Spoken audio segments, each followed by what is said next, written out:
Novel का नाम मेरे पास तुम हो, किस्त नंबर 01 अज़ कलम अंसर अब्बास। मेरी इजाज़त के बगैर कापी पेस्ट ना करें। शुक्रिया। शाम का वक्त था।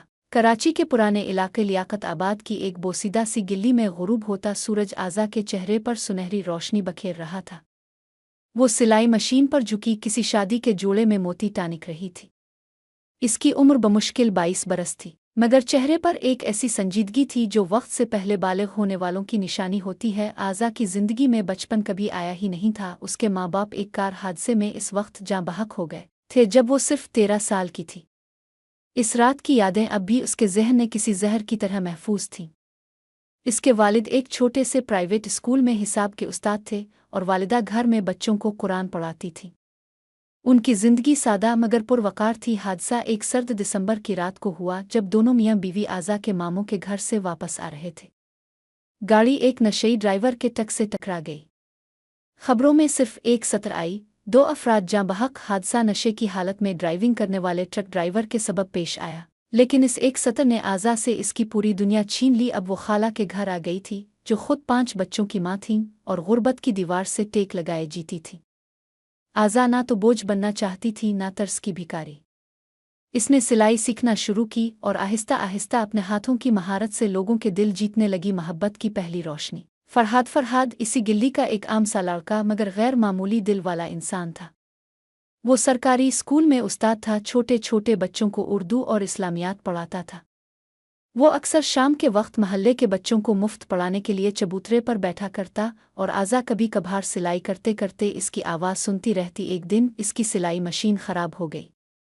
वो किसी मिस्त्री के पास ले जाने के लिए दरवाजे से बाहर निकली ही थी कि इसका पाँव फिसला और वो गिरने ही वाली थी कि किसी ने इसे थाम लिया। ओ खैरियत, चोट तो नहीं लगी? ये फरहाद था। आज़ा ने नज़रें झुकाकर ऊ नहीं शुक्रिया कहा। बस यहीं से एक खामोश कहानी ने जन्म लिया। बगैर शोर के, बगैर एतराफ़ के, धीरे धीरे परवान चढ़ती मोहब्बत। फरहाद अक्सर आज़ा के सिलाई के काम की तारीफ़ करता और जब कभी खाला को दवा की ज़रूरत होती वो खुद जाकर ले आता। उन छोटे छोटे कामों में उसके दिल में आज़ा की मोहब्बत आतरती जा रही थी, लेकिन वो इजहार नहीं करता था क्योंकि इसका ख्याल था कि एक यतीम लड़की को इज्जत देना इससे मोहब्बत करने से ज़्यादा अहम है। दूसरी तरफ आज़ा ने भी फरहाद की सादगी, इसकी खामोश शफ़क़त और नज़रें चारा कर मदद करने वाले अंदाज में एक अलग सी कशिश पाई। जब वो बच्चों को कहानियाँ सुनाता, इसकी ज़ुबान से निकलते अल्फाज दिल में आतरती चले जाते। एक दिन खाला ने आज़ा से कहा, फरहाद के अम्मू अबुआ तुम्हारे रिश्ते की बात करना चाहते हैं। हमसे जो मुमकिन हुआ हम करेंगे, फैसला तुम्हारा है। आज़ा ने खामोशी से खाला की तरफ देखा और कहा, फरहाद के साथ दिल को सुकून है और माँ बाप की मौत के बाद सुकून बहुत कम मिला है। शायद वो मेरा नसीब हो। सादा मगर पाकिज़ा निकाह महल्ले की छोटी सी मस्जिद में, बगैर किसी शोर शराबे के, बगैर जहेज़ और नमूदो नुमाइश के, सिर्फ चंद करीबी लोगों की मौजूदगी में आज़ा और फरहाद का निकाह हुआ।